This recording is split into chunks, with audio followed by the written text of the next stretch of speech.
നാരായണ.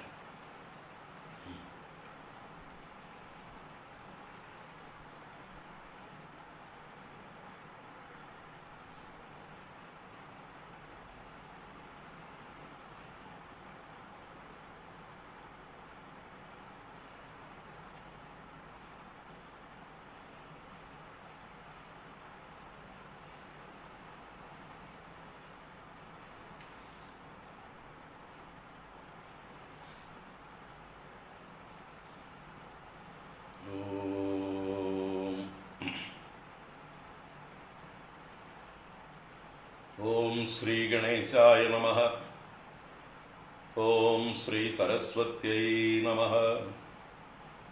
ഓം ശ്രീ ഗുരുഭ്യോ നമഃ. ഓം നാരായണം പത്മഭുവം വസിഷ്ഠം ശക്തിം ച തത്പുത്രപരാശരം ച വ്യാസം സുഖം ഗൗഡപദം മഹാന്തം ഗോവിന്ദയോഗീന്ദ്രമദാസ്യ ശിഷ്യം ശ്രീശങ്കരാചാര്യമദാസ്യ പത്മപാദം ച ഹസ്താമലകം ച ശിഷ്യം തം ത്രോടകം വാർത്തികകാരമന്യാൻ അസ്മദ്ഗുരൂൻ സന്തതമാനതോസ്മി. ബ്രഹ്മാനന്ദം പരമസുഖദം കേവലം ജ്ഞാനമൂർത്തിം ദ്വന്ദ്വാതീതം ഗഗനസദൃശം തത്വമസ്യാദിലക്ഷ്യം ഏകം നിത്യം വിമലമചലം സർവധീ സാക്ഷിഭൂതം ഭാവാതീതം ത്രിഗുണരഹിതം സദ്ഗുരും തം നമാമി. ഭാവാതീതം ത്രിഗുണരഹിതം സദ്ഗുരും തം നമാമി. ഓം പാർത്ഥായ പ്രതിബോധിതാം ഭഗവതാ നാരായണേന സ്വയം വ്യാസേന ഗ്രഥിതാം പുരാണമുനിനാ മധ്യേ മഹാഭാരതം അദ്വൈതാമൃതവർഷിണീം ഭഗവതീം അഷ്ടാദശാധ്യായിനീം അംബ ത്വാം അനുസന്ദധാമി ഭഗവദ്ഗീതേ ഭവദ്വേഷിണീം. യം ബ്രഹ്മാ വരുണേന്ദ്രരുദ്രമരുതഃ സ്തുന്വന്തി ദിവ്യൈസ്തവൈഃ വേദൈഃ സാംഗപദക്രമോപനിഷദൈഃ ഗായന്തി യം സാമഗാഃ. ധ്യാനാവസ്ഥിതതദ്ഗതേന മനസാ പശ്യന്തി യം യോഗിനോ യസ്യാന്തം ന വിദുഃ സുരാസുരഗണാഃ ദേവാ. ഹരി ഓം. എല്ലാവർക്കും നമസ്കാരം. എല്ലാവർക്കും ശുഭസായാഹ്നം, സുസ്വാഗതം. ഹരി ഓം.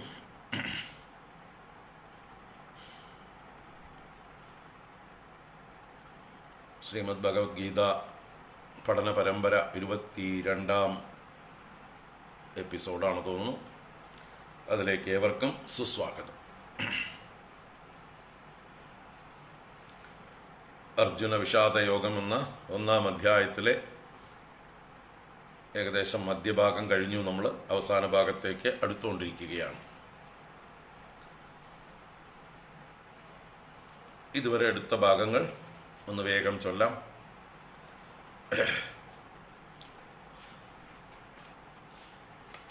എല്ലാവർക്കും കേട്ട് ഒരു ചൊല്ലാനുള്ള ഒരു ഫ്ലുവൻസി വരാൻ കൂടി ഉദ്ദേശിച്ചിട്ടാണ്. പലരും പഠിച്ചവരുണ്ടാവും, പഠിക്കാത്ത ഒരുപാട് പേര് ആദ്യമായിട്ട് ഗീത കേൾക്കുന്നവരുണ്ടാവാം. അപ്പോൾ അവർക്കൊക്കെ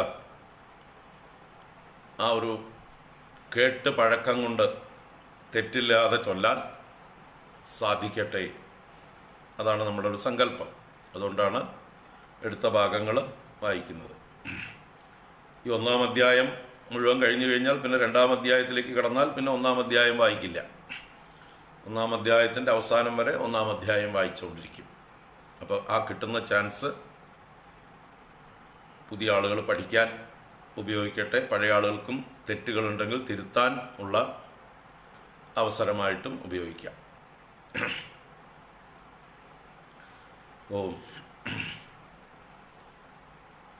അപ്പോൾ 32-ഓ 33-ഓ ശ്ലോകം വരെയാണ് എടുത്തത്. അത് വേഗം നോക്കാം.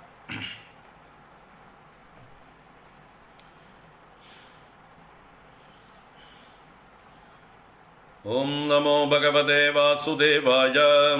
ഓം ശ്രീകൃഷ്ണ പരമാത്മനേ നമഃ. അഥ പ്രഥമോऽധ്യായഃ അർജുന വിഷാദയോഗഃ. ധൃതരാഷ്ട്ര ഉവാച ധർമ്മക്ഷേത്രേ കുരുക്ഷേത്രേ സമവേതായുജുത്സവഃ. മാമകാഃ പാണ്ഡവാശ്ചൈവ കിമകുർവത സഞ്ജയ. സഞ്ജയ ഉവാച ദൃഷ്ട്വാ തു പാണ്ഡവാനീകം വ്യൂഢം ദുര്യോധനസ്തദാ ആചാര്യമുപസംഗമ്യ രാജാ വചനമബ്രവീദ്. പശ്യൈതാം പാണ്ഡുപുത്രാണാം ആചാര്യമഹതീം ചമൂം വ്യൂഢാം ദ്രുപദപുത്രേണ തവ ശിഷ്യേണ ധീമതാ. അത്ര ശൂരാ മഹേശ്വാസാഃ ഭീമാർജുന സമായുധി. യുയുധാനോ വിരാടശ്ച ദ്രുപദശ്ച മഹാരഥഃ. ദൃഷ്ടകേതുശ്ചേകിതാനഃ കാശിരാജശ്ച വീര്യവാൻ. പുരുജിത് കുന്തിഭോജശ്ച ശൈബ്യശ്ച നരപുംഗവഃ. യുധാമന്യുശ്ച വിക്രാന്തഃ ഉത്തമൗജാശ്ച വീര്യവാൻ. സൗഭദ്രോ ദ്രൗപദേയാശ്ച സർവ ഏവ മഹാരഥാഃ. അസ്മാകം തു വിശിഷ്ടായേ താൻ നിബോധദ്വിജോത്തമാം. നായകാ മമ സൈന്യസ്യ സംജ്ഞാർത്ഥം താൻ ബ്രവീമി തേ. ഭവാൻ ഭീഷ്മശ്ച കർണശ്ച കൃപശ്ച സമിതിഞ്ജയഃ.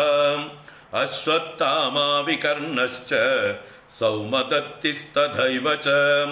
അന്യേ ച ബഹവഃ ശൂരാः മദർത്തേ ത്യക്തജീവിതാः. നാനാശസ്ത്രപ്രഹരണാः സർവേ യുദ്ധവിശാരദാः. അപര്യാപ്തം തദസ്മാകം ബലം ഭീഷ്മാഭിരക്ഷിതം. പര്യാപ്തം ത്വിതമേതേഷാം ബലം ഭീമാഭിരക്ഷിതം. അയനേഷു ച സർവേഷു യഥാ ഭാഗമവസ്ഥിതാഃ. ഭീഷ്മമേവാഭിരക്ഷന്തു ഭവന്തഃ സർവ ഏവ ഹി. തസ്യ സഞ്ജനയൻ ഹർഷം കുരു വൃദ്ധഃ പിതാമഹഃ. സിംഹനാദം വിനദ്യോച്ഛൈഃ ശംഖം ദദ്മൗ പ്രതാപവാൻ. തതഃ ശംഖാശ്ച ഭേര്യശ്ച പണവാനകഗോമുഖാഃ സഹസൈവാഭ്യഹന്യന്ത. സശബ്ദസ്തു മുലോഭവത്. തതഃ ശ്വേതൈർഹയൈർയുക്തേ മഹതി സ്യന്ദനെ സ്ഥിതൗ. മാധവഃ പാണ്ഡവശ്ചൈവ ദിവ്യൗ ശങ്കൗ പ്രദദ്മധുഃ. പാഞ്ചജന്യം ഹൃഷീകേശഃ ദേവദത്തം ധനഞ്ജയഃ. പൗണ്ഡ്രം ദദ്മൗ മഹാശംഖം ഭീമകർമാ വൃകോദരഃ. അനന്തവിജയം രാജാ കുന്തിപുത്രോ യുധിഷ്ഠിരഃ. നകുലഃ സഹദേവശ്ച സുഘോഷമണിപുഷ്പകൗ. കാശ്യശ്ച പരമേശ്വാസഃ ശിഖണ്ഡീ ച മഹാരഥഃ. ദൃഷ്ടദ്യുമ്നോ വിരാടശ്ച സാത്യകിശ്ചാപരാജിതഃ. ദ്രുപദോ ദ്രൗപദേയാശ്ച സർവശഃ പൃഥുവീപതേ. സൗഭദ്രശ്ച മഹാബാഹുഃ ശങ്കാൻ ദദ്മുഃ പൃഥക് പൃഥക്. സഘോഷോധാർത്തരാഷ്ട്രാണാം ഹൃദയാനി വ്യധാരയത്. നഭശ്ച പൃഥുവീം ചൈവ തുമുലോ വ്യനുനാദയൻ. അദവ്യവസ്ഥിതാൻ ദൃഷ്ട്വാ ധാർത്തരാഷ്ട്രാൻ കപിധ്വജഃ. പ്രവൃത്തെ ശസ്ത്രസമ്പാദേ ധനുരുദ്യമ്യ പാണ്ഡവഃ. ഋഷികേശം തദാ വാക്യം ഇദമാഹ മഹീപതേ സേനയോരുഭയോർമധ്യേ രഥം സ്ഥാപയമേച്യുതം യാവദേതാൻ നിരീക്ഷേഹം യോദ്ധുകാമാനവസ്ഥിതാൻ കൈർമയാ സഹ യോദ്ധവ്യം അസ്മിൻ രണസമുദ്യമേ യോത്സ്യമാനാൻ അവേക്ഷേഹം യ ഏതേത്ര സമാഗതാഃ ധാർത്തരാഷ്ട്രസ്യ ദുർബുദ്ധേഃ യുദ്ധേ പ്രിയചികീർഷവഃ. സഞ്ജയ ഉവാച ഏവമുക്തോ ഹൃഷീകേശഃ ഗുഡാകേശേന ഭാരത സേനയോരുഭയോർമധ്യേ സ്ഥാപയിത്വാ രഥോത്തമം ഭീഷ്മദ്രോണപ്രമുഖതഃ സർവേഷാം ച മഹീക്ഷിതാം ഉവാച പാർത്ഥ പശ്യൈതാൻ സമവേതാൻ കുരുനിതി. തത്രാപശ്യത് സ്ഥിതാൻ പാർത്ഥഃ പിതॄനദ പിതാമഹാൻ ആചാര്യാൻ മാതുലാൻ ഭ്രാതॄൻ പുത്രാൻ പൗത്രാൻ സഖീംസ്തദാ ശ്വശുരാൻ സുഹൃദശ്ചൈവ സേനയോരുഭയോരപി താൻ സമീക്ഷ്യ സ കൗന്ദേയഃ സർവാൻ ബന്ധൂനവസ്ഥിതാൻ കൃപയാ പരയാവിഷ്ടഃ വിഷീദന്നിദമബ്രവീദ്. ദൃഷ്ട്വേമം സ്വജനം കൃഷ്ണ യുയുത്സും സമുപസ്ഥിതം സീദന്തി മമ ഗാത്രാണി മുഖം ച പരിശുഷ്യതി വേപദുശ്ച ശരീരേ മേ രോമഹർഷശ്ച ജായത്തെ ഗാണ്ഡീവം സ്രംസദേ ഹസ്താദ് ത്വക്ചൈവ പരിദഹ്യത്തെ ന ച ശക്നോമ്യവസ്ഥാതും ഭ്രമതീവ ച മേ മനഃ നിമിത്താനി ച പശ്യാമി വിപരീതാനി കേശവ ന ച ശ്രേയോനുപശ്യാമി ഹത്വാ സ്വജനമാഹവേ. ന കാംക്ഷേ വിജയം കൃഷ്ണ ന ച രാജ്യം സുഖാനി ച കിം നോ രാജ്യേന ഗോവിന്ദ കിം ഭോഗൈർജീവിതേന വാ യേഷാമർത്ഥേ കാംക്ഷിതം നഃ രാജ്യം ഭോഗാ സുഖാനി ച തയിമേവ സ്ഥിതാ യുദ്ധേ പ്രാണാൻ ത്യക്ത്വാ ധനാനി ച.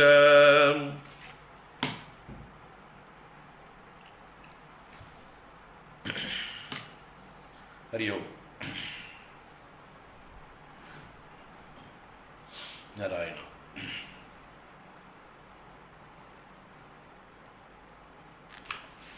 ഇപ്പോൾ ഇവിടെ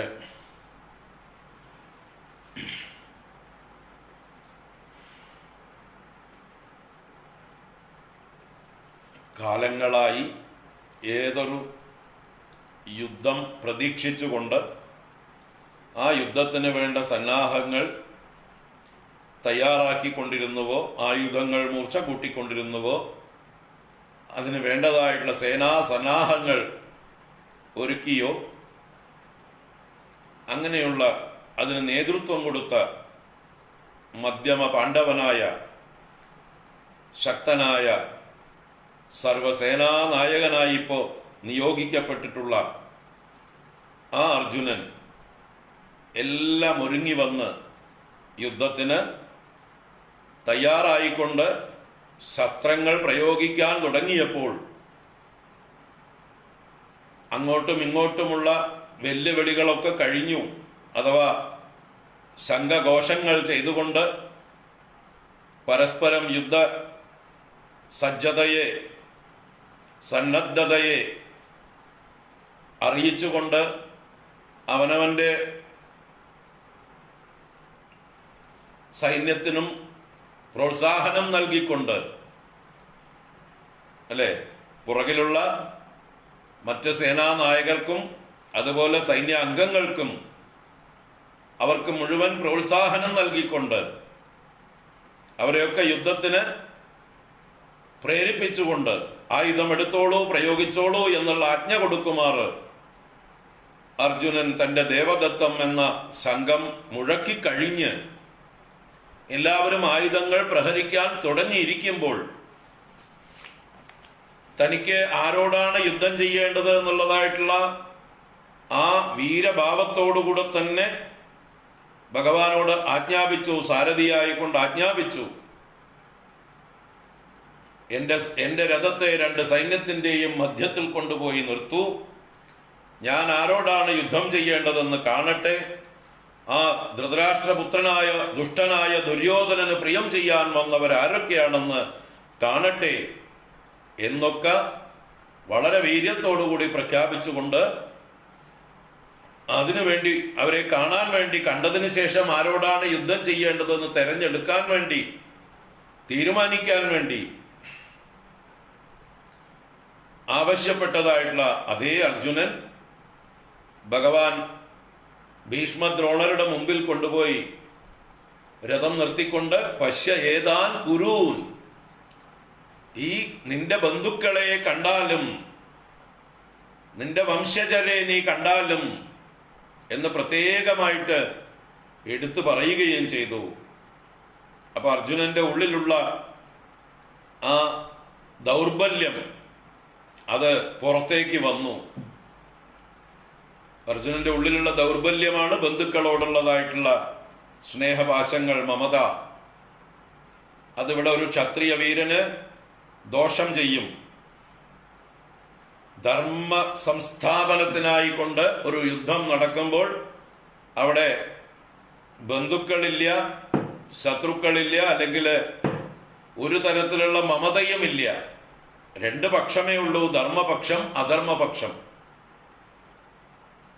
അപ്പൊ താൻ ധർമ്മപക്ഷത്താണെന്ന് ഉത്തമ ബോധ്യം വേണം. താൻ എതിരിടുന്നത് അധർമ്മപക്ഷത്തെയാണ് എന്നുള്ളതും ബോധ്യം വേണം. അത് മാത്രമേ വേണ്ടൂ ഒരു ക്ഷത്രിയനെ സംബന്ധിച്ച്. അല്ലാതെ മുമ്പിൽ നിൽക്കുന്നത് വ്യക്തി ആരാണെന്ന് നോക്കേണ്ട ആവശ്യമില്ല. അയാൾ ഏത് ഭാഗത്തെ പ്രതിനിധാനം ചെയ്യുന്നു, ധർമ്മമോ അധർമ്മമോ, അത് മാത്രമേ ഒരു ക്ഷത്രിയൻ നോക്കേണ്ടതുള്ളൂ. അങ്ങനെ ചെയ്യുന്ന യുദ്ധമാണ് ധർമ്മയുദ്ധം. അത് തങ്ങൾ ആവശ്യപ്പെട്ട് വന്നതുമല്ല, തങ്ങൾ അതിലേക്ക് വലിച്ചഴക്കപ്പെട്ടതാണ്, നിർബന്ധിതരായതാണ്. അവസാന നിമിഷം വരെയും എങ്ങനെയൊക്കെ ഈ യുദ്ധം ഒഴിവാക്കാമെന്ന് ശക്തിയെല്ലാം ഉണ്ടായിട്ടും, ഉത്തമ ക്ഷത്രിയ വീരന്മാരായിരുന്നിട്ടും പരമാവധി താഴ്ന്നുകൊണ്ട് അവസരം കൊടുത്തു. അധർമ്മപക്ഷക്കാർക്ക് തിരുത്താനുള്ളതായിട്ടുള്ള അവസരം കൊടുത്തു. എന്തൊക്കെ അവസരം കൊടുത്തിട്ടും അവര് തിരുത്താൻ തയ്യാറേ ആയിരുന്നില്ല എന്ന് മാത്രമല്ല, കൂടുതൽ ഇങ്ങോട്ട് ആക്രമിക്കാനാണ് ഇവരുടെ എന്താ പറയുക, കോംപ്രമൈസ് ചെയ്യാനുള്ള മനസ്സ് കാണുമ്പോൾ അത് അവരുടെ വീക്ക്നെസ്സായി എടുത്തുകൊണ്ട്, അവർക്ക് ശക്തിയില്ലാത്തത് കൊണ്ടാണ് അവർ കോംപ്രമൈസ് ചെയ്യാൻ നിൽക്കുന്നത്, യാചിച്ചുകൊണ്ട് നിൽക്കുന്നത് എന്നുള്ള തെറ്റിദ്ധാരണയും ഉണ്ടാകും. നമ്മുടെ ശക്തി കണ്ട് ഭയപ്പെട്ടിട്ടാണ് അവര് യുദ്ധത്തിന് തയ്യാറില്ലാത്ത പോലെ ഞങ്ങൾക്ക് എന്തെങ്കിലും തരൂ എന്ന് പറഞ്ഞുകൊണ്ട് ദൂതന്മാരെ മാറി മാറി അയച്ചുകൊണ്ടിരിക്കുന്നത് അല്ലെ. എന്തെങ്കിലും തരൂ എന്നാണ് അവസാനം കൃഷ്ണൻ ചെന്ന് പറഞ്ഞത്. 5 ഗ്രാമങ്ങൾ തരൂ, അല്ലെങ്കിൽ 5 പേർക്കും കൂടി 1 ഗ്രാമം തരൂ, അല്ലെങ്കിൽ 5 പേർക്കും കൂടി 5 ഗൃഹങ്ങൾ തരൂ, അല്ലെങ്കിൽ 5 പേർക്കും കൂടി 1 ഗൃഹം തരൂ. ഇതുവരെയ്ക്ക് കഴിഞ്ഞു. അപ്പൊ ഇതൊക്കെ കാണുമ്പോ കൗരവന്മാർ വിചാരിക്കണം, ദുര്യോധനം വിചാരിക്കുന്നത് അവരുടെ വീക്ക്നെസ് ആണ് എന്നാണ്. അവരുടെ ശക്തിക്കുറവ് കൊണ്ട് ഗതി കെട്ടിട്ട് എന്തെങ്കിലും നക്കാപ്പിച്ച കിട്ടിയാൽ മതി എന്ന് വിചാരിക്കുന്നവരാണ് എന്ന് ധരിച്ചിരിക്കുകയാണ്. അപ്പൊ അങ്ങനെ തങ്ങൾ താഴുന്തോറും തങ്ങളുടെ മുകളിലേക്ക് കുതിര കയറുന്ന, തങ്ങളെ കൂടുതൽ അവമാനിക്കുന്ന അങ്ങനെയുള്ള പക്ഷമാണ് ദുര്യോധന പക്ഷം, ദുർബുദ്ധിയായ ധാർത്തരാഷ്ട്രൻ. ആ ധാർത്തരാഷ്ട്രനോട് ഒരു തരത്തിലുള്ള ഇനി കോംപ്രമൈസും വിട്ടുവീഴ്ചയും അല്ലെങ്കിൽ ഒന്നും വേണ്ട ആവശ്യമില്ല. അതുവരെയൊക്കെ ചെയ്തു കഴിഞ്ഞു. ഇപ്പതാ അവസാനം യുദ്ധം ആരംഭിച്ചതും അവരുടെ പക്ഷം തന്നെയാണ്. ഭീഷ്മർ തന്നെയാണ് ആദ്യത്തെ ശംഖം മുഴക്കിയത്. അവരിങ്ങോട്ട് ആക്രമിക്കാൻ തുടങ്ങിക്കഴിഞ്ഞു. ഇനി നോക്കി നിൽക്കാനില്ല, ഇനി ധർമ്മത്തിന് വേണ്ടി പോരാടുക. അത് മാത്രമേ ഒരു ക്ഷത്രിയന്റെ ധർമ്മമുള്ളൂ. അവരോടുള്ളതായിട്ടുള്ള ദയ ഒക്കെ അസ്ഥാനത്ത് വല്ലാതെ അദ്ദേഹത്തെ പിടിച്ചൊലയ്ക്കുന്നു. അസ്ഥാനത്താണത്. അവരത് അർഹിക്കുന്നില്ല. അർഹിക്കാത്തവരോട് ദയ കാണിക്കേണ്ട ഒരു കാര്യവും ഇല്ല. അവര് മനഃപൂർവം തങ്ങളെ ഉപദ്രവിക്കാനായിക്കൊണ്ട് ആയുധധാരികളായി ഒരുമ്പെട്ട് വന്നിരിക്കുകയാണ്. പിന്നെന്തിനാ അവരോട് ദയ? അവർ വെറുതെ ഇരിക്കുന്ന പാവം ബന്ധുക്കളായിരുന്നുവെങ്കിൽ പോയി ഉപദ്രവിക്കരുത്. സത്യം, ഉപദ്രവിക്കാൻ വരാതെ വീട്ടിലിരുന്നതായിട്ടുള്ള ബന്ധുക്കളായിരുന്നു പാവങ്ങൾ. അവരെ വീട്ടിൽ ചെന്ന് ആക്രമിച്ചു കൊന്നു എന്ന് പറഞ്ഞാൽ അത് വല്ലാത്തൊരു അനീതിയാണ്, അധർമ്മമാണ്, ഹിംസയാണ്. ഇത് അവര് വീട്ടിലിരിക്കുന്നവരല്ല, അവര് ഇതാ യുദ്ധരംഗത്തേക്ക് ഒരുമ്പെട്ട് വന്നിരിക്കണു. പാണ്ഡവന്മാരെ ഉന്മൂലനം ചെയ്യാൻ ഒരുമ്പെട്ടിട്ട്. അപ്പൊ പിന്നെ അവര് എന്ത് ദയയാണ് അർഹിക്കുന്നത്? അപ്പൊ അത്ര പോലും മമത, എന്താ പറയുക, പാശം കൊണ്ട് ബദ്ധനായിട്ടുള്ള അർജുനൻ മൂഢനായി പോവുകയാണ്. അദ്ദേഹത്തിന് അകാര്യങ്ങൾ ചിന്തിക്കുവാനുള്ള ശേഷി നഷ്ടപ്പെട്ട ഒരവസ്ഥയിൽ അദ്ദേഹം സ്വയം പുലമ്പുകയാണ്. എന്തൊക്കെയാണ് പറഞ്ഞത് നമുക്ക് കണ്ടു. ഇവരെ കണ്ടിട്ട് എനിക്ക് നിൽക്കാൻ പോലും പറ്റുന്നില്ല, എന്റെ മനസ്സ് ഭ്രാന്ത് പിടിച്ചതുപോലെ കറങ്ങുന്നു. നചശക്നോമ്യവസ്ഥാതും ഭ്രമതീവചമേ മനഃ. അങ്ങനെ പറഞ്ഞതിന് ശേഷം പിന്നെ വേറെ ചില ന്യായങ്ങളിലേക്ക് പോകണു. ഞാൻ ദുർനിമിത്തങ്ങൾ കാണുന്നു. അത് കഴിഞ്ഞ് പറയണു, ഞാൻ വിജയം കാക്ഷിക്കുന്നില്ല, എനിക്ക് രാജ്യവും സുഖങ്ങളും വേണ്ട. രാജ്യം കൊണ്ട് എന്ത് നേടാനാണ്? ഭോഗങ്ങളും ജീവിതങ്ങളും കൊണ്ട് എന്തിനാണ്? ഒരു പരമവൈരാഗിയായി, ഒരു അഹിംസാവാദിയായ ഒരു ബുദ്ധനെ പോലെ പ്രസംഗിക്കുന്നു. കേട്ടുകഴിഞ്ഞാൽ തോന്നും, അയ്യോ എന്തൊരു സാത്വികനാണ് അർജുനൻ എന്ന്. പലരും വിചാരിക്കും അർജുനൻ മഹാസാത്വികനായി എന്ന്. അങ്ങനെ അയാൾ ശരിക്കും സാത്വികനായിട്ടുണ്ടെങ്കിൽ 18 അധ്യായം ഗീത കേട്ട് കഴിഞ്ഞാലും അയാൾക്ക് യുദ്ധം ചെയ്യാൻ കഴിയില്ല. അദ്ദേഹം അമ്പും വില്ലും വലിച്ചെറിഞ്ഞ് നേരെ ഹിമാലയത്തിലേക്ക് പോയിട്ടുണ്ടാവും. കരിഷ്യേ വചനം തവ എന്ന് പറഞ്ഞ് യുദ്ധം ചെയ്യുമായിരുന്നില്ല. അപ്പൊ നമുക്ക് കാണാം അവസാനം യുദ്ധം ചെയ്യുന്ന അർജുനനെ.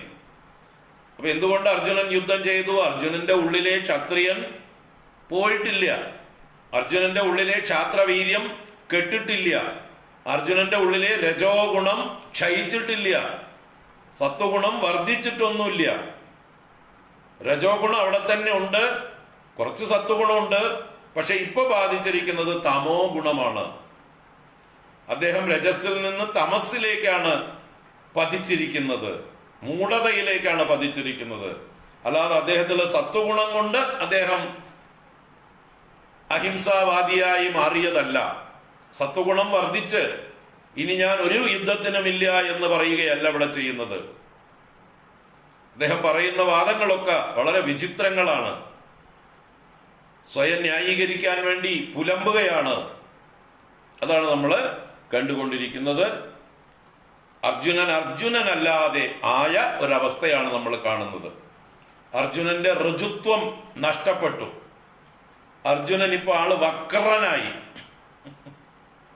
അർജുനൻ എന്നാൽ ഋജുവായ സ്വഭാവത്തോടു കൂടിയവൻ, നിർമ്മലമായിട്ടുള്ള നിഷ്കളങ്കമായിട്ടുള്ള സ്ട്രെയിറ്റ് ഫോർവേഡ് ആയിരിക്കുന്ന വ്യക്തി, ഇന്റഗ്രിറ്റിയുള്ള വ്യക്തി.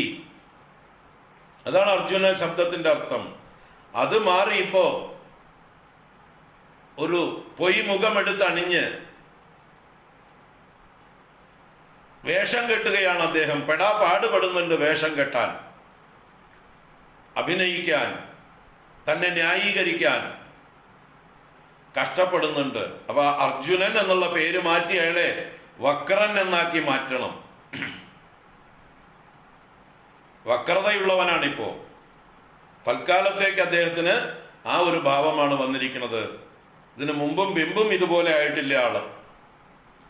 ബാക്കിയുള്ള അർജുനനെ നമ്മൾ മാറ്റി നിർത്തിയാൽ ബാക്കിയുള്ള ഏതവസരത്തിലും അർജുനൻ ഒരിക്കലും ഇതുപോലെ വക്രനായിട്ടില്ല. അപ്പൊ ഇപ്പൊ തൽക്കാലം അർജുനന്റെ വ്യക്തിത്വത്തിന് ബാധിച്ച ഒരു വക്രതയാണ്, ഒരു എന്താ പറയുക, ഗ്രഹണം ബാധിച്ച പോലെയുള്ള ഒരു അവസ്ഥയാണ്, ഒരു കഷ്ടകാലമാണ്. ഇതിനെ ഒന്ന് തിരുത്തിയാൽ അർജുനൻ നേരെയായി.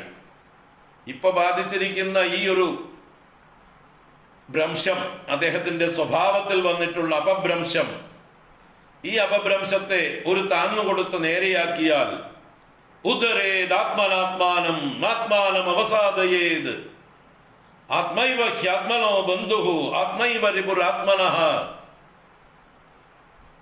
ക്ലൈബ്യം ആസ്മഗമഃ പാർത്ഥ നൈതത്വയുപപദ്യതേ ക്ഷുദ്രം ഹൃദയ ദൗർബല്യം തെക്തോത്തിഷ്ഠ പരന്തപ എന്നൊക്കെയുള്ള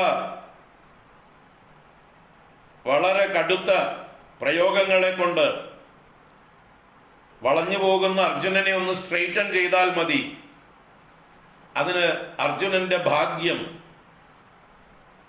നമ്മുടെ ഭാഗ്യം, ലോകത്തിന്റെ ഭാഗ്യം, പാണ്ഡവരുടെ ഭാഗ്യം, സനാതന ധർമ്മത്തിന്റെ ഭാഗ്യം, ആ അർജുനന്റെ കൂടെ സാരഥിയായി ഭഗവാൻ ഉണ്ടായി എന്നുള്ളത്. വേറെ വല്ലവരായിരുന്നു ആ സ്ഥാനത്തെങ്കിൽ കഥ വേറൊന്നാവുമായിരുന്നു. ഇതുപോലൊരു മനോഹരമായൊരു ഗീത ലോകത്തിന് കിട്ടുമായിരുന്നില്ല. ഭാഗ്യം, എല്ലാവരുടെയും ഭാഗ്യം, ആ അർജുനന്റെ കൂടെ അന്ന് സാരഥിയായി ഉണ്ടായത് സാക്ഷാൽ പാർത്ഥ സാരഥിയായ ഭഗവാൻ. അതാണ് അവിടുത്തെ ഒരു ചേഞ്ച്. അത് തന്നെയാണ് ധൃതരാഷ്ട്രം ചോദിച്ചതിന്റെ മർമ്മം. എന്താണ് ശരിക്കും സംഭവിച്ചത്? ഈ അർജുനന്റെ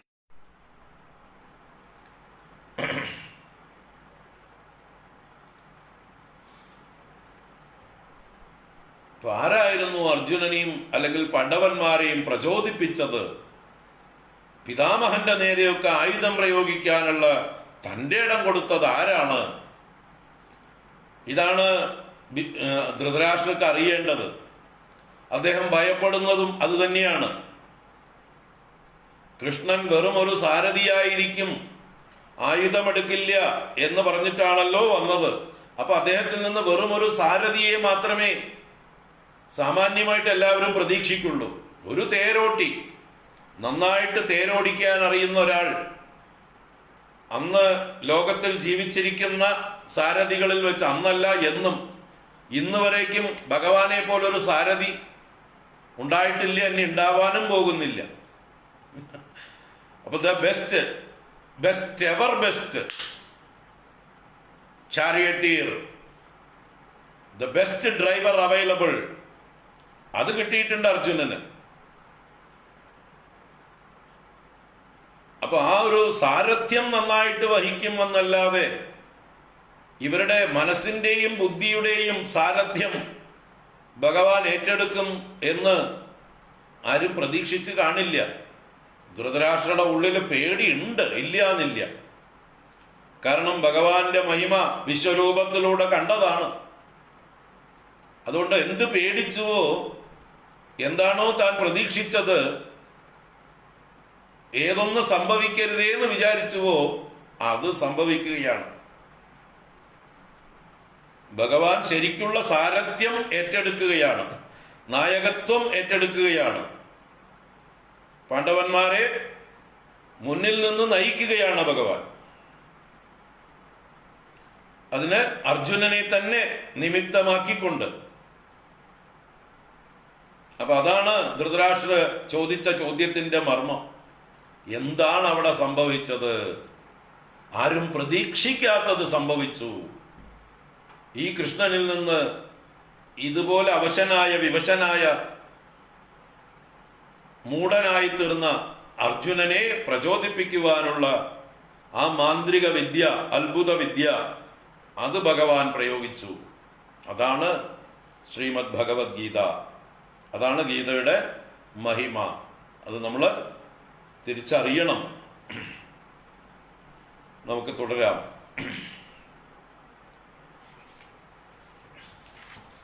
അപ്പൊ ഞാൻ വിജയവും രാജ്യവും സുഖങ്ങളും ആഗ്രഹിക്കുന്നില്ല. ഞങ്ങൾക്ക് രാജ്യം കൊണ്ടും സുഖം കൊണ്ടും ഭോഗങ്ങളെ കൊണ്ടുമൊക്കെ എന്ത് കാര്യം എന്നൊക്കെ പുലമ്പിയിരുന്നു. അതിനെ ന്യായീകരിക്കുന്ന മറ്റൊരു ശ്ലോകം.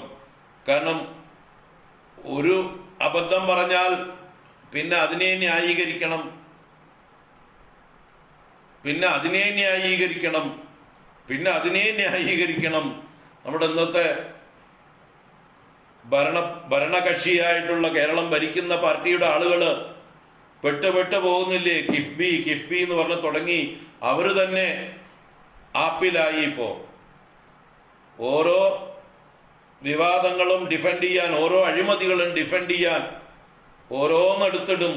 അത് അവർക്ക് തന്നെ പാരയായി വരുന്ന, അതിന്റെ മുകളിൽ പ്രശ്നമുണ്ടായി വരുന്ന, കുടത്തിലിരുന്ന ഭൂതത്തെ അവർ തന്നെ തുറന്നു വിട്ടു. ഇപ്പോ അതുപോലെ ഇപ്പൊ അർജുനന്റെ പുലമ്പൽ, ഒന്ന് പുലമ്പിയ അടുത്തത് ന്യായീകരിക്കൽ, പിന്നെ അതിനെ ന്യായീകരിക്കൽ, ഇങ്ങനെ ന്യായീകരണം തുടരുകയാണ്. വലിയ കാര്യമൊന്നുമില്ല, നമുക്ക് ഇത് പഠിക്കേണ്ട കാര്യമൊന്നുമില്ല.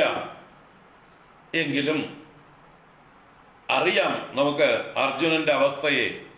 നമ്മളും ഇതുപോലെയുള്ള അവസ്ഥകളിലൂടെയൊക്കെ കടന്നു പോകും. നമുക്കും ഇതുപോലെയുള്ള അവസ്ഥകളൊക്കെ നേരിടും. അത് കാണിച്ചു തരാൻ വേണ്ടി നമ്മളും ഇതുപോലെയുള്ള ന്യായീകരണങ്ങളൊക്കെ നടത്തും. നമ്മുടെ തെറ്റുകളെ മൂടിവെക്കാൻ, നമ്മുടെ തെറ്റിദ്ധാരണകളെ മറയ്ക്കാൻ, ന്യായീകരിക്കാൻ ഒക്കെ നമ്മൾ പലതും ചെയ്യും. അപ്പൊ അതിൻ്റെ ഒരു ഉത്തമ ഉദാഹരണമായിട്ട് അർജുനന്റെ കഥ, ചരിത്രം നമുക്ക് പഠിക്കാം. എന്നിട്ട് നമ്മളും ഇതുപോലെയുള്ള സന്ദർഭങ്ങളിൽ വരുമ്പോൾ,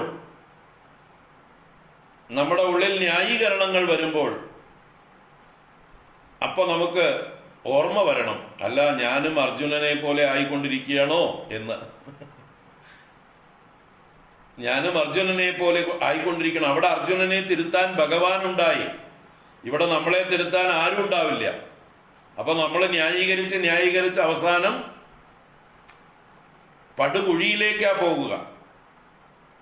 വലിയ പതനമായിരിക്കും നമുക്ക് സംഭവിക്കുക. അവിടെ കൈപിടിച്ചുയർത്താൻ സാരഥിയായ ഭഗവാൻ ഉണ്ടായി, ഇവിടെ നമുക്ക് ആരും ഉണ്ടാവില്ല. എല്ലാവരും കൈയൊഴിയും. നമ്മൾ നമ്മുടെ തെറ്റുകളെ ന്യായീകരിച്ച് നമ്മൾ പടുകുഴിയിലേക്ക് പതിക്കും. ഒരിക്കലും പിന്നെ കരകയറാൻ പറ്റില്ല. സർവനാശമായിരിക്കും ഫലം, ശ്രേയസ് ഉണ്ടാവുകയില്ല. അപ്പൊ ചിന്തിക്കുക, അപ്പൊ ഭഗവാന്റെ വാക്കുകൾ ഓർക്കുക. അപ്പൊ നമ്മുടെ കൂടെ ഭഗവാൻ ഇല്ലെങ്കിലും നമ്മുടെ കൂടെ ഗീത ഉണ്ടായാൽ മതി. ഭഗവത്ഗീത നമ്മുടെ കൂടെ ഉണ്ടെങ്കിൽ ഭഗവാൻ നമ്മുടെ കൂടെ ഉള്ളതിന്റെ ഫലമാണ്.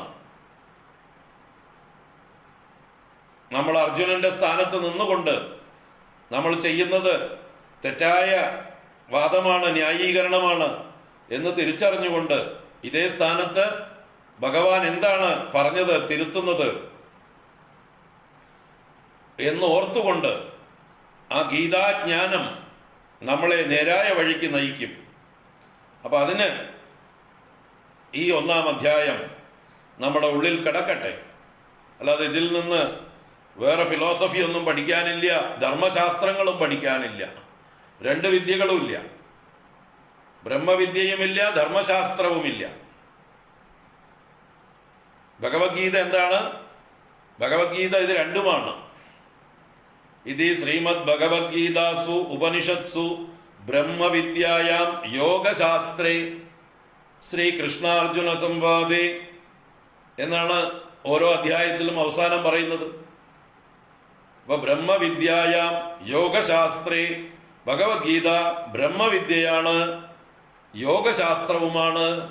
ബ്രഹ്മവിദ്യ എന്നാൽ ആ ലക്ഷ്യമായ പരമസത്യത്തെ വെളിവാക്കി തരുന്ന വിദ്യ, നമ്മുടെ ആത്മസ്വരൂപത്തെ പ്രകാശിപ്പിക്കുന്ന വിദ്യ, പ്രപഞ്ചത്തിന്റെ പരമകാരണത്തെ നമുക്ക് പ്രകാശിപ്പിക്കുന്ന വിദ്യ, നമ്മളും പ്രപഞ്ചവുമായിട്ടുള്ള റിലേഷൻഷിപ്പ് എന്താണെന്ന് വെളിവാക്കി തരുന്ന വിദ്യ,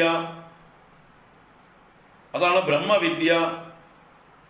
അതറിഞ്ഞു കഴിഞ്ഞാൽ പിന്നെ നമ്മൾ എന്ത് ചെയ്യണം, നമ്മുടെ ജീവിതം എങ്ങനെ ആയിരിക്കണം, എങ്ങനെയാണ് നമ്മൾ പ്രായോഗികമാക്കേണ്ടത്, അതാണ് യോഗശാസ്ത്രം. ഇപ്പൊ ബ്രഹ്മവിദ്യ എന്ന് പറഞ്ഞാൽ സാഖ്യം, യോഗശാസ്ത്രം എന്ന് പറഞ്ഞാൽ യോഗം. സാഖ്യവും യോഗവും രണ്ടുമുണ്ട് ഇതില്. ലോകേസ്മിൻ ദ്വിവിധാ നിഷ്ഠ, ജ്ഞാനയോഗേന സാഖ്യാനാം കർമ്മയോഗേന യോഗിനാം. ആ രണ്ടും നമുക്ക് തെളിയിച്ച് കാണിച്ചു തരികയാണ്.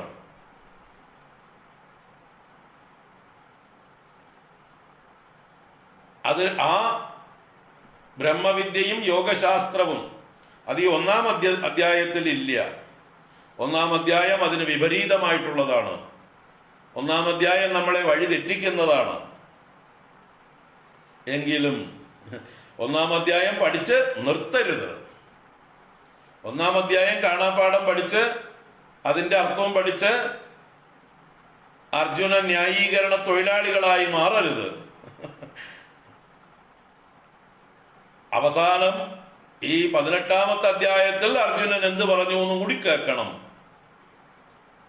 നഷ്ടോ മോഹ സ്മൃതിർലബ്ധ ത്വൽപ്രസാദാത്മയാച്യുത സ്ഥിതോസ്മി ഗത സന്ദേഹ കരിഷ്യേ വചനം തവ. എന്റെ സന്ദേഹങ്ങളെല്ലാം മാറി, ഇതാ ഞാൻ ഉറച്ചു നിൽക്കുകയാണ്. ഇനി എന്നെ ആർക്കും കുലുക്കാൻ പറ്റില്ല. സ്ഥിതോസ്മി ഗത സന്ദേഹ, സന്ദേഹമെല്ലാം മാറിയവനായി ഇതാ ഞാൻ നിൽക്കുന്നു. കരിഷ്യേ വചനം തവ മമ മോഹ നഷ്ട നഷ്ടോ മോഹ സ്മൃതിർലബ്ധ. ആ അർജുനനെയും ഈ 1-ാം അധ്യായത്തിൽ അർജുനനെയും കൂട്ടി വായിക്കണം. ഇവിടെ കാലുറയ്ക്കാതെ നിന്നിരുന്ന അർജുനനും കയ്യും കാലും വിറയ്ക്കുന്ന അർജുനനും അവിടെ ഉറച്ചു നിൽക്കുന്ന അർജുനനും ഏത് അർജുനനാണ് ശരി? അപ്പൊ ആ അർജുനനെ ശരിയാക്കിയത്, ഈ അർജുനനെ അങ്ങനെ ആക്കിയത് ഏത് വിദ്യയാണ്, ഏത് ഉപദേശമാണ്? ആ ഉപദേശമാണ് പഠിക്കേണ്ടത് നമ്മള്. അതാണ് നമ്മളെ നയിക്കേണ്ടത്. അതാണ് ഗീത. അല്ലാതെ 1-ാം അധ്യായം അല്ല ഗീത. 1-ാം അധ്യായം അർജുന ഗീത. അത് പഠിച്ചിരിക്കാം നമുക്ക്, ആ പശ്ചാത്തലം അറിയാൻ വേണ്ടി മാത്രം. അല്ലാതെ അതിനെ വെച്ചുകൊണ്ട് നമ്മൾ ഒരു വാദത്തിനും ന്യായീകരണത്തിനും പോകേണ്ട കാര്യമില്ല. അപ്പൊ നമുക്ക് ഓടിച്ച് കാണേണ്ട കാര്യമേ ഉള്ളൂ. എങ്കിലും ഞാൻ അതിൻ്റെ മർമ്മങ്ങൾ പറയുകയാണ്. ചിന്തിക്കാൻ വേണ്ടി, ഉറപ്പിക്കാൻ വേണ്ടി നിശ്ചയമുണ്ടാവണം നമുക്ക് കാര്യങ്ങളിൽ. അപ്പൊ ന്യായീകരണം തുടരുകയാണ്. യേഷാമർത്ഥേ കാംക്ഷിതം നഃ രാജ്യം ഭോഗാ സുഖാനി ച തയമേവ സ്ഥിതാ യുദ്ധേ പ്രാണാൻ ത്യക്ത്വാ ധനാനി ച.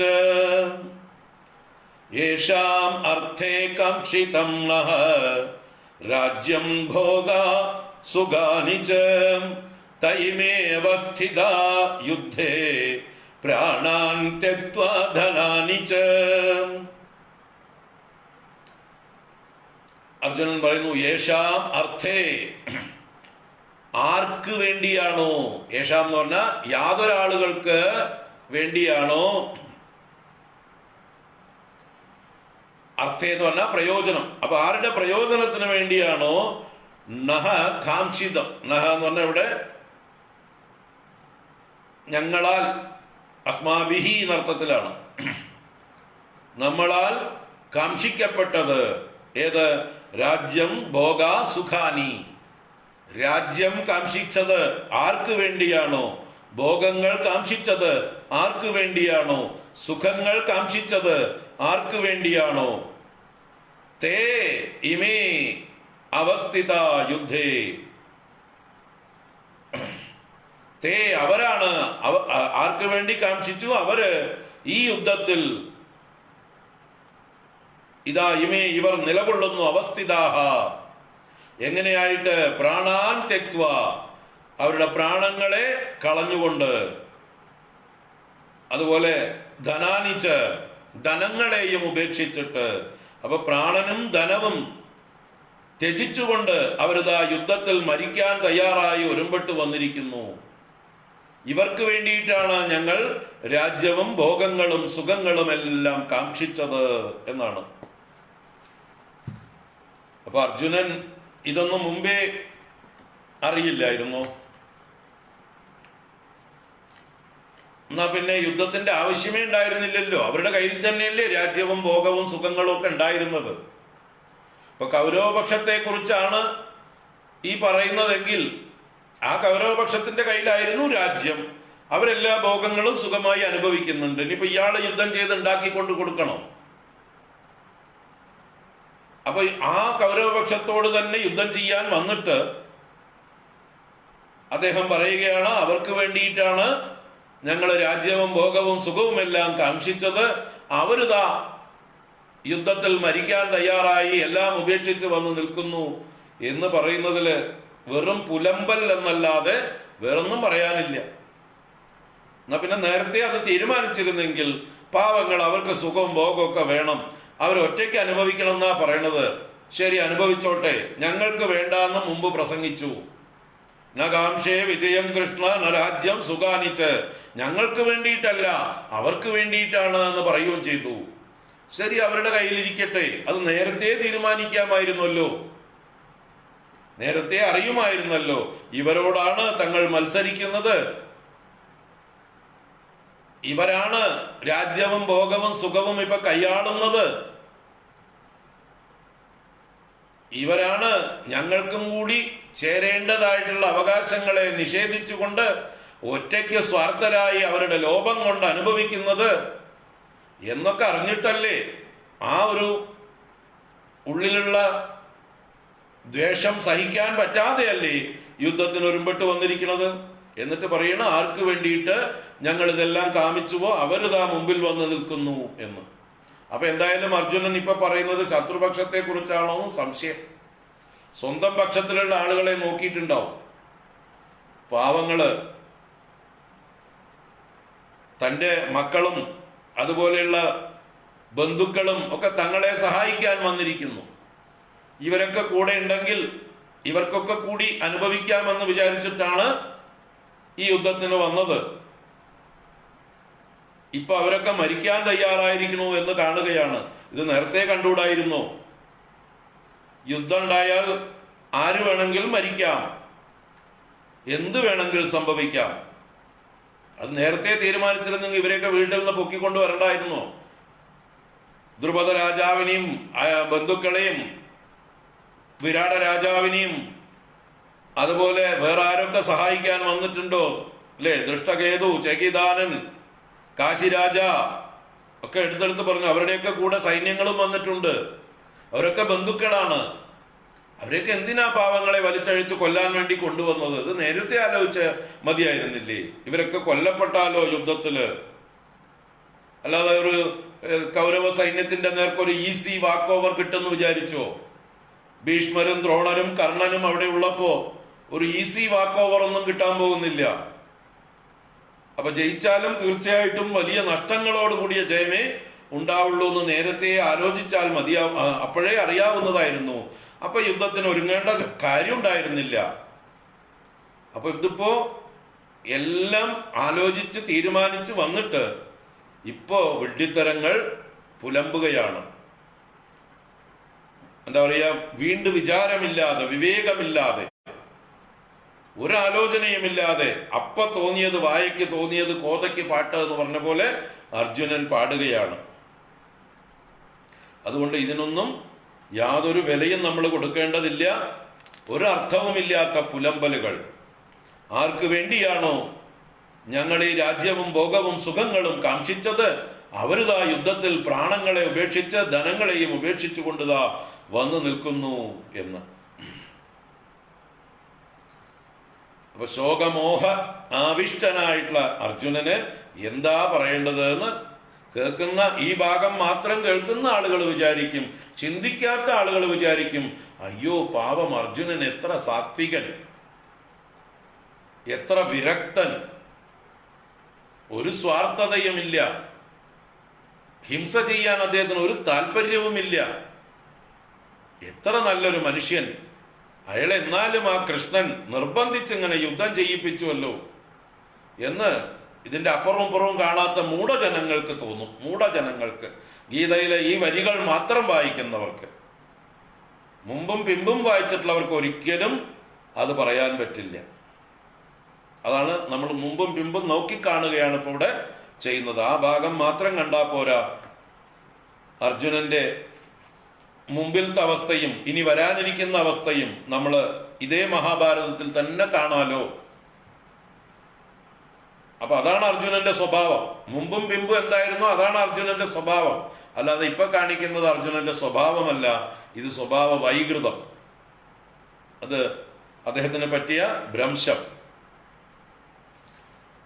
അപ്പൊ ആരൊക്കെയാണ് ഈ ആർക്ക് വേണ്ടിയാണ് തങ്ങൾ കാമിച്ചത് എന്ന് പറയുന്നതിന് ആരൊക്കെയാണത് ആ യുദ്ധത്തിൽ വന്നു നിൽക്കുന്നത് എന്ന് പറയുകയാണ് അടുത്ത ശ്ലോകത്തില്. ആചാര്യാഃ പിതരഃ പുത്രാഃ തഥൈവ ച പിതാമഹാഃ മാതുലാഃ ശ്വശുരാഃ പൗത്രാഃ ശ്യാലാഃ സംബന്ധിനസ്തദാ. ആചാര്യാഃ പിതരഃ പുത്രാഃ തഥൈവ ച പിതാമഹാഃ മാതുലാഃ ശ്വശുരാഃ പൗത്രാഃ ശ്യാലാഃ സംബന്ധിനസ്തദാ.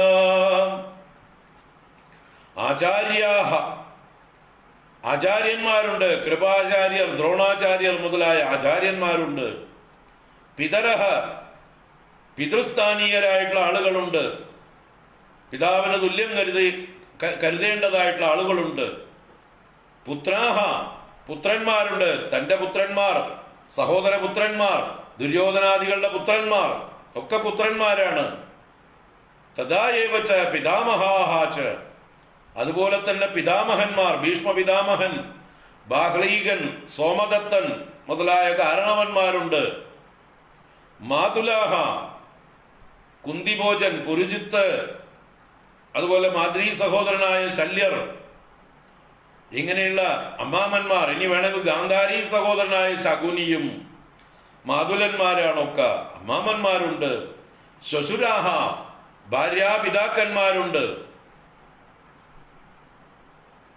യുധിഷ്ഠിരന്റെയും തന്റെയും നകുല സഹദേവന്മാരുടെയും ഒക്കെ ഭാര്യാപിതാക്കന്മാരുണ്ട്. നീ ദ്രുപദൻ എല്ലാവരുടെയും ഭാര്യാപിതാവാണ്. അങ്ങനെ ഭാര്യാപിതാക്കന്മാർ, അതുപോലെ അഭിമന്യുവിന്റെ പിതാവായിട്ടുള്ള വിരാട രാജാവ്. അപ്പൊ ശ്വശുരാഹ, പൗത്രാഹ, പൗത്രന്മാർ. ഇവിടെ ദുര്യോധനന് പൗത്രനായിട്ടുണ്ടെന്നാണ്. ദുര്യോധന പുത്രനായിട്ടുള്ള ലക്ഷ്മണൻ എന്ന് പറഞ്ഞ പുത്രന് ഒരു പുത്രൻ ഉണ്ടായിട്ടുണ്ട്. ആ പുത്രനാണ് ഇവിടെ യുദ്ധത്തിന് വന്നിരിക്കുന്നത് എന്ന് പറയുന്നത്. അതാണ് പൗത്രാഹ എന്ന് പറയുന്നത്. പൗത്രന്മാരും ശ്യാലാഹ, ശ്യാലന്മാരെന്നാൽ അളിയന്മാര്, ഭാര്യാ സഹോദരന്മാര്. അതിപ്പോ ശിഖണ്ഡിയും ദൃഷ്ടദ്യുമ്നനും അതുപോലെ തന്നെ മറ്റുള്ള ഓരോരുത്തരുടെയും ഭാര്യമാരുടെ സഹോദരന്മാര്, ഭാര്യാ സഹോദരന്മാർ, ശ്യാലന്മാർ. തഥായവ സംബന്ധിനഃ, അതുപോലെ ബന്ധുക്കളായിട്ടുള്ള ആളുകളാണ്. പലതരത്തിലുള്ളതായിട്ട് രക്തബന്ധമുള്ളവരോ ബന്ധത്തിൽ വന്നിട്ടുള്ളവരോ ആയിട്ടുള്ള അനേക ബന്ധുക്കളാണ് വന്നു ചേർന്നിരിക്കുന്നത്. അതുകൊണ്ട് ഇവരൊക്കെ കൂടിയിട്ട് ഒന്നിച്ച് സുഖമായി ഭോഗങ്ങളൊക്കെ അനുഭവിക്കാമെന്ന് വിചാരിച്ചാണ് ഞാൻ യുദ്ധത്തിന് വന്നത്. വന്നപ്പോ ഇവരോട് തന്നെയാണ് യുദ്ധം ചെയ്യേണ്ടത് എന്നാ കാണുന്നത്. ഇത് അർജുനന്റെ മൂഢത്തരത്തെ കാണിക്കുകയാണ്. ഇവരോട് തന്നെയാണ് യുദ്ധം ചെയ്യേണ്ടതെന്ന് അറിഞ്ഞുകൊണ്ട് തന്നെയാ, തീരുമാനിച്ചു തന്നെയാ വന്നിരിക്കുന്നത്. ഇപ്പൊ അദ്ദേഹത്തിന് അവരെ നേരിൽ കണ്ടപ്പോ അദ്ദേഹത്തിന്റെ ഉള്ളിലുള്ളതായിട്ടുള്ള ആ ദൗർബല്യമെല്ലാം പുറത്തേക്ക് വരുന്നു. അദ്ദേഹം തീരുമാനം പറയാൻ തുടങ്ങി. ഇനി ഞാൻ ഈ യുദ്ധത്തിന് ഇല്ല എന്ന്. ഏതാം നഹന്തുമിച്ഛാമി ഗണതോപി മധുസൂദന അപി ത്രൈലോക്യ രാജ്യസ്യ ഹേതോ കിം नु മഹീകൃതേ ഏതാൻ നഹന്തുമിച്ഛാമി ഗ്നതോപി മധുസൂദന അപിത്രൈലോക്യരാജ്യസ്യ ഹേതോ കിം नु മഹീകൃതേ. അർജുനൻ പറയുന്നു, ഏതാൻ നഹന്തും ഇച്ഛാമി, ഏതാൻ ഇവരെ, നഹന്തും ഇച്ഛാമി ഹനിക്കുവാൻ ഞാൻ ആഗ്രഹിക്കുന്നില്ല, ഇവരെ കൊല്ലുവാൻ ഞാൻ ആഗ്രഹിക്കുന്നില്ല. ഗണതോപി ഞാൻ അവരാൽ ഹനിക്കപ്പെട്ടാലും, ഗ്നതഃ എന്ന് പറഞ്ഞാൽ ഹനിക്കപ്പെടുക, അവരാൽ പ്രഹരിക്കപ്പെടുക, അവരാൽ കൊല്ലപ്പെടുക എന്നൊക്കെ അർത്ഥം. ഇനി അവരായുധങ്ങളെ കൊണ്ട് പ്രഹരിച്ചാലും അത് ഹനിക്കലാണ്. അപ്പൊ അവരിങ്ങോട്ട് പ്രഹരിച്ചാലും അപ്പി എന്നാലും ഹേ മധുസൂദന അഹം ഏതാൻ നഹന്തുമിച്ഛാമി, ഞാൻ ഇവരെ കൊല്ലാൻ ആഗ്രഹിക്കുന്നില്ല. അപ്പൊ അവര് വേണമെങ്കിൽ എന്നെ ആക്രമിച്ചോട്ടെ, ഞാൻ പ്രതിയുദ്ധം ചെയ്യുകയില്ല, ഞാൻ പ്രതികാരം ചെയ്യുകയില്ല, ഞാൻ തിരിച്ചവരെ ആക്രമിക്കുകയില്ല, ഞാൻ എന്നെ ഡിഫെൻഡ് ചെയ്യുക പോലുമില്ല. അവര് വേണമെങ്കിൽ എന്നെ ആക്രമിച്ചോട്ടെ.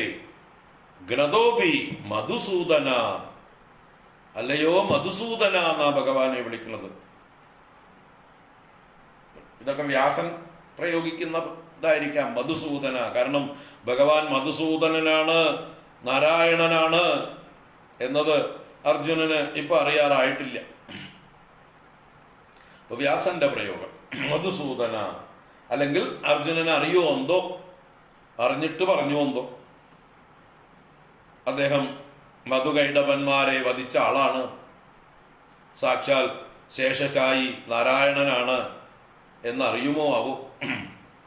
അപ്പൊ എന്തായാലും മധു എന്നത് ഒരു അസുരനാണ്. അസുരനെ കൊന്ന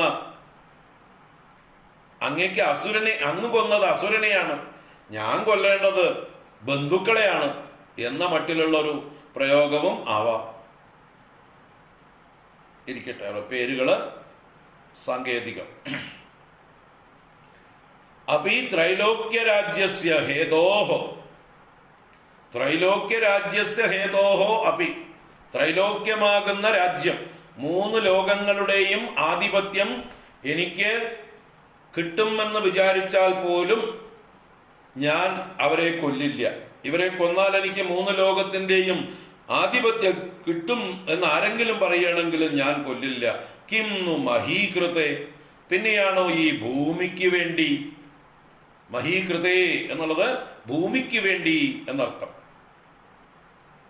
അപ്പൊ ഈ ഭൂമിയിലെ ആധിപത്യത്തിന് വേണ്ടി, ഏതാനും കുറച്ച് ഭൂമിക്ക് വേണ്ടിയിട്ട് ഞാൻ ഇവരെ കൊല്ലുകയില്ല. 3 ലോകങ്ങളും കിട്ടുമെന്ന് പറഞ്ഞാലും ഞാൻ ഇവരെ കൊല്ലില്ല. അവരെ ഞാൻ കൊല്ലാൻ ആഗ്രഹിക്കുന്നില്ല. അവരെന്നെ പ്രഹരിച്ചാലും കൊന്നാലും ഞാൻ തിരിച്ചടിക്കില്ല. പുലമ്പൽ തുടരുകയാണ്. നിഹത്യദാർത്തരാഷ്ട്രാന്നഃ കാഃ പ്രീതിർ സ്യാത് ജനാർദ്ദന പാപമേവാശ്രയേദസ്മാൻ ഹത്വൈതാൻ ആതതായിനഃ. നിഹത്യദാർത്തരാഷ്ട്രാന്നഃ കാഃ പ്രീതിർ സ്യാത് ജനാർദ്ദന പാപമേവാശ്രയേദസ്മാൻ ഹത്വൈതാൻ ആതതായിനഃ. പിന്നെയും അർജുനൻ ബുദ്ധിഭ്രമം കൊണ്ട് വിഡ്ഢിത്തരങ്ങൾ പറഞ്ഞുകൊണ്ടേയിരിക്കുന്നു. അദ്ദേഹം പറയണു, ധാർത്തരാഷ്ട്രാൻ നിഹത്യ, ഈ ധൃതരാഷ്ട്രപുത്രന്മാരെ നിഹനിച്ചിട്ട്, കൊന്നിട്ട്, നഹ കാ പ്രീതി സ്യാത് ജനാർദ്ദന, അല്ലയോ ജനാർദ്ദന, ദുഷ്ടജനങ്ങളെ മർദ്ദിക്കുന്നവനെ, അജ്ഞാനത്തെ നശിപ്പിക്കുന്നവനെ എന്നൊക്കെ അർത്ഥാണ് ജനാർദ്ദന. ഭഗവാനെ ജനാർദ്ദന എന്ന് വിളിച്ചുകൊണ്ട് പറയണു, നഹ കാ പ്രീതി സ്യാത്, ഞങ്ങൾക്ക് എന്ത് പ്രീതിയാണ് ലഭിക്കാൻ പോകുന്നത്, എന്ത് സന്തോഷമാണ് ഉണ്ടാകാൻ പോകുന്നത്. അപ്പൊ ധൃതരാഷ്ട്രപുത്രന്മാരെ നിഹനിച്ചിട്ട് ഞങ്ങൾക്ക് എന്ത് പ്രയോജനം, ഞങ്ങൾക്ക് എന്ത് സന്തോഷം? എന്താ കിട്ടാൻ പോകുന്നത്? പാപമേവ ആശ്രയേത് അസ്മാൻ ഹത്വാ ഏതാൻ ആതതായിനഃ. ഏതാൻ ഹത്വ, ഇവരെ കൊന്നിട്ട്, അസ്മാൻ പാപമേവ ആശ്രയേത്, ഞങ്ങളെ പാപം മാത്രമേ ബാധിക്കുകയുള്ളൂ. പാപം വന്നു ചേരും ഇവരെ കൊന്നതിന്റെ. എന്ത് പറഞ്ഞാൽ ഇവിടെ എന്താ അർത്ഥം? ബന്ധുജനങ്ങളെ കൊല്ലുന്നത് ഒരു പാപകർമ്മമാണ് എന്ന് ശാസ്ത്രങ്ങൾ വിധിച്ചിട്ടുണ്ട്. അർജുനൻ അതൊക്കെ പഠിച്ചു വെച്ചിട്ടുണ്ട്. ബന്ധുക്കളെ കൊല്ലുന്നത് പാപമാണ്.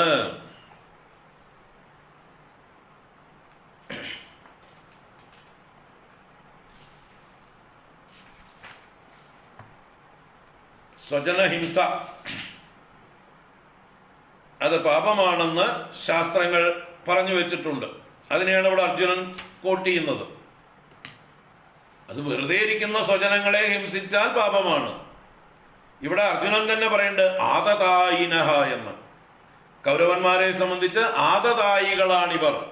ആതതായികളാണെങ്കിലും ബന്ധുക്കളായിട്ടുള്ള ഇവരെ കൊന്നുകഴിഞ്ഞാൽ ഞങ്ങൾക്ക് പാപം മാത്രമേ ബാധിക്കുകയുള്ളൂ എന്നാണ് പറയുന്നത്. അപ്പൊ ഇവിടെ അർജുനന് മുഖ്യധർമ്മവും ഗൗണധർമ്മവും തമ്മില് കൺഫ്യൂഷൻ. ഏത് ശാസ്ത്രം ഏത് വിധിക്കാണ് പ്രാധാന്യം കൊടുക്കേണ്ടത്? ഇപ്പൊ നമ്മുടെ ഭരണഘടനയിലും മറ്റ് പീനൽ കോഡുകളിലും ക്രിമിനൽ പ്രൊസീജിയർ കോഡുകളിലും ഓരോ നിയമങ്ങളിലും പല ക്ലോസുകൾ ഉണ്ടാവും. അതില് ആദ്യം പറഞ്ഞിട്ടുള്ള ക്ലോസുകളെ വേറെ പിന്നീട് പറഞ്ഞിട്ടുള്ള ചില ക്ലോസുകളെ കൊണ്ട്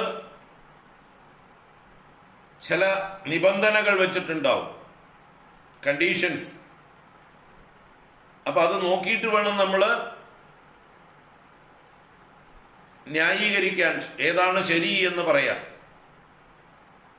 അപ്പൊ subject to certain other clauses, മറ്റു ഭാഗങ്ങളിൽ മറ്റു നിയമങ്ങളിൽ പറഞ്ഞിട്ടുള്ളതിനെ പരസ്പര വിരുദ്ധം ആകരുത്.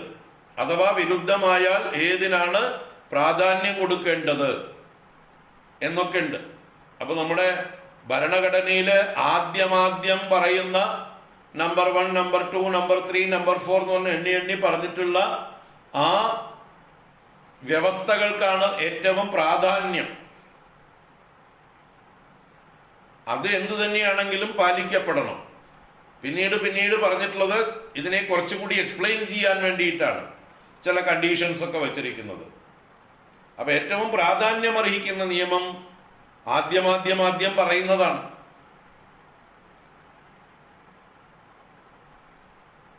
അപ്പൊ അവസാനം പറഞ്ഞതില് ആദ്യം പറഞ്ഞിട്ടുള്ള ഏതിനെങ്കിലും ലംഘിക്കുന്നതായിട്ടുള്ള ഘട്ടങ്ങൾ വരികയാണെങ്കിൽ ഏതാണ് ആദ്യം പാലിക്കപ്പെടേണ്ടത്?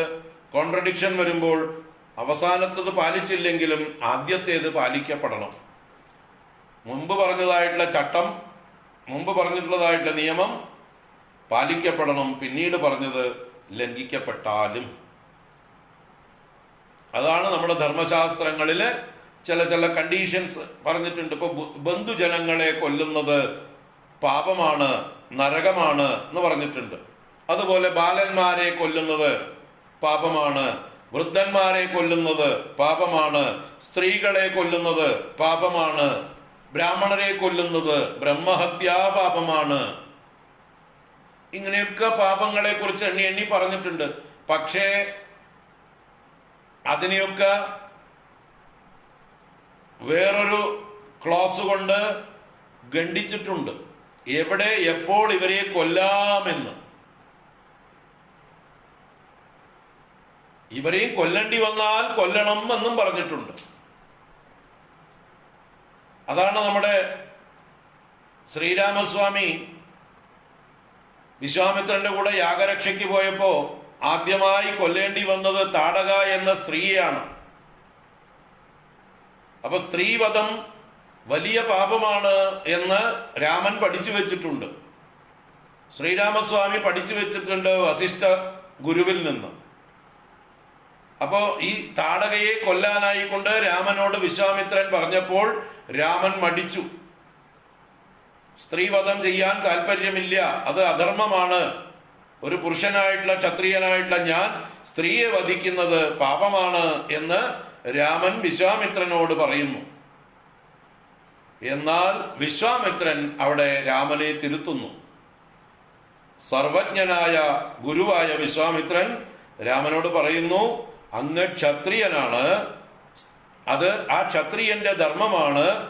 ആര് തെറ്റ് ചെയ്താൽ അത് സ്ത്രീ ആണെങ്കിൽ പോലും വധിക്കേണ്ടത്, ദണ്ഡിക്കേണ്ടത് അങ്ങയുടെ ധർമ്മമാണ്.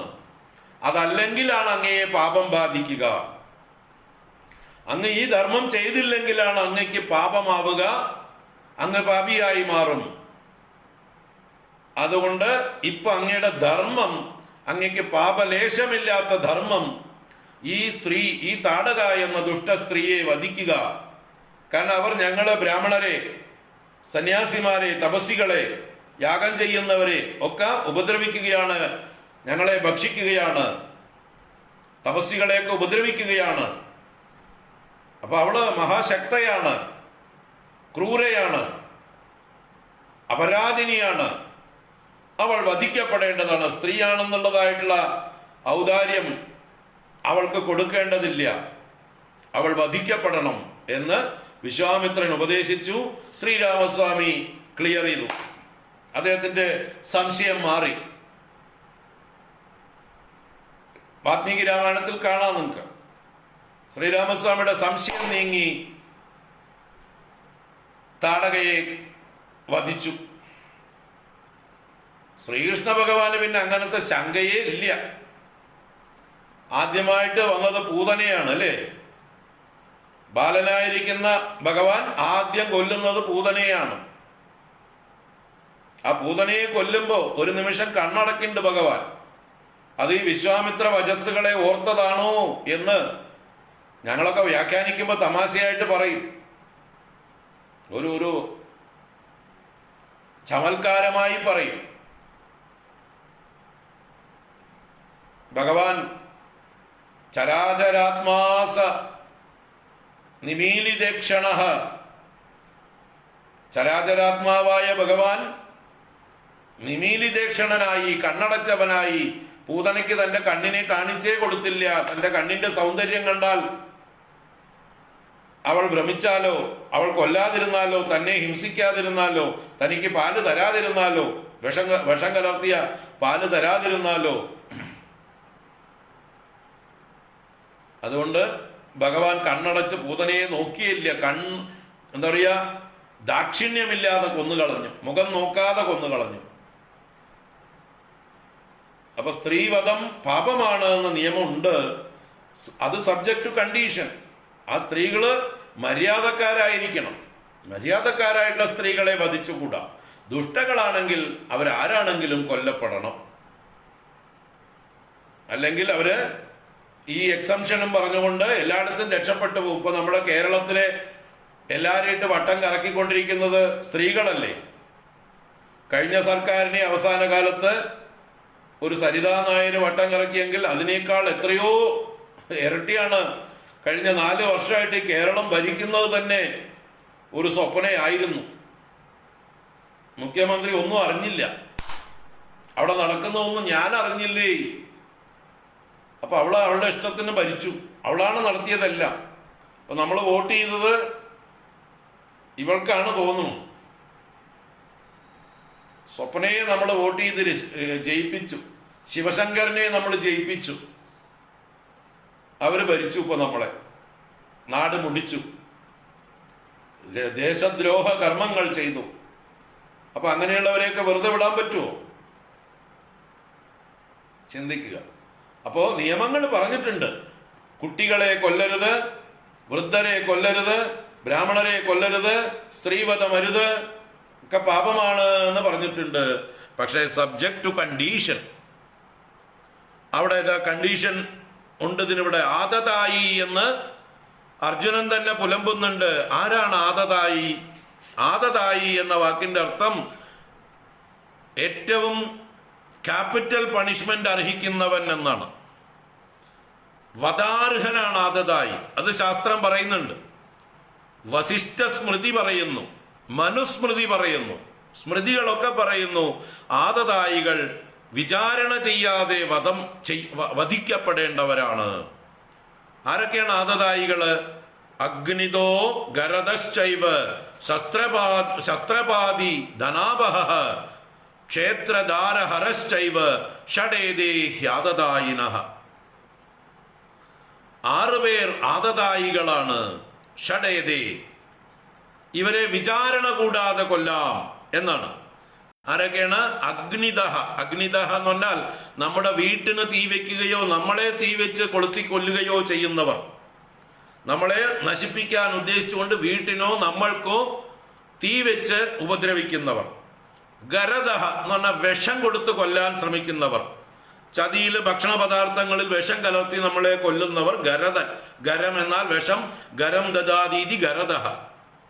ശസ്ത്രപാതി, നമ്മുടെ നേരെ ആയുധം പ്രയോഗിച്ച് നമ്മളെ കൊല്ലാൻ ശ്രമിക്കുന്നവർ, മാരക ആയുധങ്ങളുമായി വന്ന് നമ്മളെ കൊല്ലണം എന്നുള്ള ഉദ്ദേശത്തോടു കൂടി വരുന്നവർ.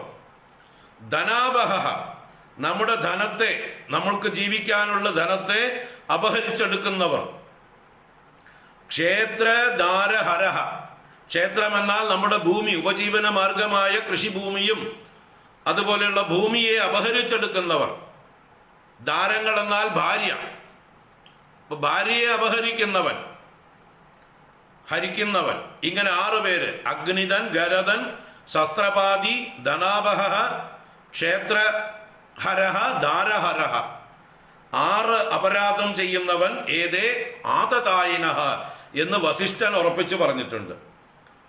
എന്നിട്ട് മനുസ്മൃതിയിലും പറയുന്നുണ്ട്: ഗുരും വാ ബാലവൃദ്ധൗ വാ ബ്രാഹ്മണം വാ ബഹുശ്രുതം ആദതായിന മായാന്തം ഹന്യാദേവ അവിചാരയന് ന ആദതായി വദേ ദോഷോ ഹംതുർഭവതി കശ്ചന. മനുസ്മൃതിയാണ്. ഗുരും വാ, ഗുരുവായിക്കോട്ടെ, ഈ പറഞ്ഞ 6 കുറ്റങ്ങൾ ചെയ്തവരാണെങ്കിൽ, ഗുരുവാണെങ്കിലും ഗുരും വാ ബാല വൃദ്ധൗ വാ, ബാലനോ വൃദ്ധനോ ആയിക്കോട്ടെ. ബാലൻ നമുക്ക് വിഷം തരികയാണെങ്കിൽ ബാലനെ വെറുതെ വിടണ്ട.